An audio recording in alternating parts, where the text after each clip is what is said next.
Jean, chapitre 1. Au commencement, la parole existait déjà. La parole était avec Dieu et la parole était Dieu. Elle était au commencement avec Dieu. Tout a été fait par elle et rien de ce qui a été fait n'a été fait sans elle. En elle il y avait la vie, et cette vie était la lumière des êtres humains. La lumière brille dans les ténèbres, et les ténèbres ne l'ont pas accueillie. Il y eut un homme envoyé par Dieu, son nom était Jean. Il vint comme témoin, pour rendre témoignage à la lumière afin que tous croient par lui.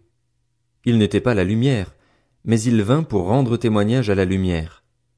Cette lumière était la vraie lumière qui, en venant dans le monde, éclaire tout être humain. Elle était dans le monde et le monde a été fait par elle, pourtant le monde ne l'a pas reconnue. Elle est venue chez les siens, et les siens ne l'ont pas accueillie. Mais à tous ceux qui l'ont acceptée, à ceux qui croient en son nom, elle a donné le droit de devenir enfants de Dieu, puisqu'ils sont nés non du fait de la nature, ni par une volonté humaine, ni par la volonté d'un mari, mais qu'ils sont nés de Dieu.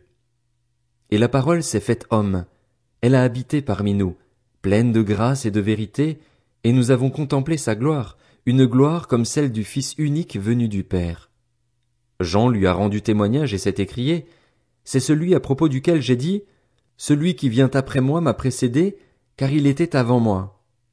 Nous avons tous reçu de sa plénitude, et grâce sur grâce. En effet, la loi a été donnée à travers Moïse, mais la grâce et la vérité sont venues à travers Jésus-Christ. Personne n'a jamais vu Dieu. Dieu, le Fils unique, qui est dans l'intimité du Père, est celui qui l'a fait connaître.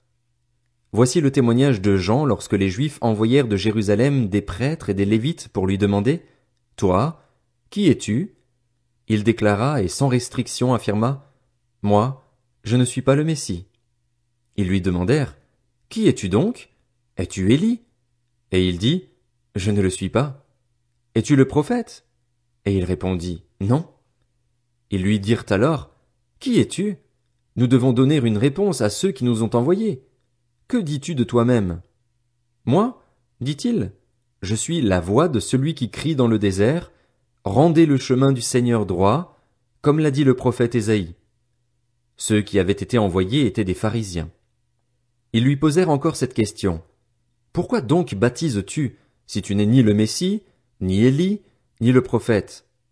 Jean leur répondit, moi, je baptise d'eau, mais au milieu de vous se trouve quelqu'un que vous ne connaissez pas.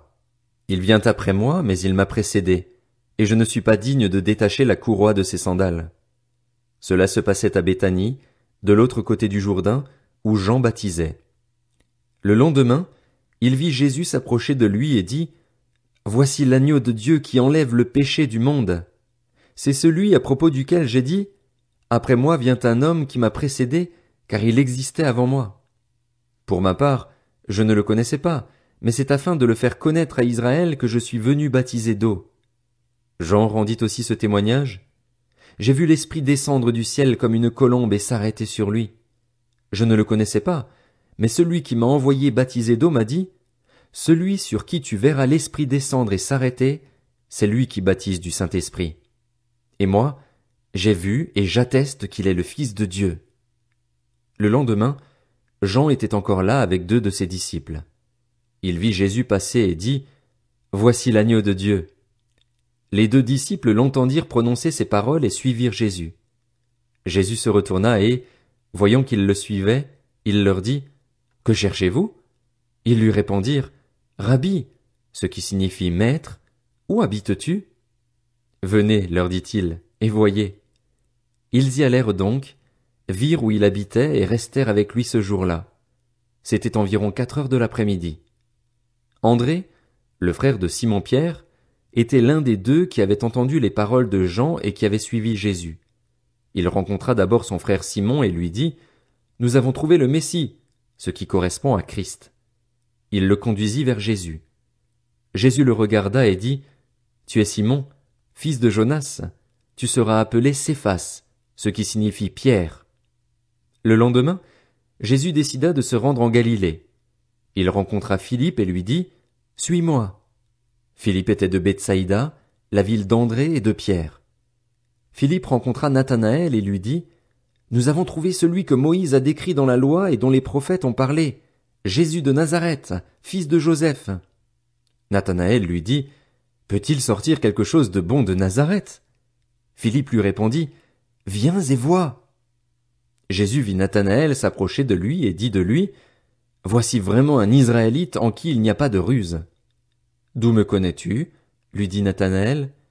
Jésus lui répondit, avant que Philippe t'appelle, quand tu étais sous le figuier, je t'ai vu. Nathanaël répondit, Maître, tu es le Fils de Dieu, tu es le roi d'Israël. Jésus lui répondit, parce que je t'ai dit que je t'ai vu sous le figuier, tu crois? Tu verras de plus grandes choses que celles-ci. Il ajouta, en vérité, je vous le dis, vous verrez désormais le ciel ouvert et les anges de Dieu monter et descendre au-dessus du Fils de l'homme.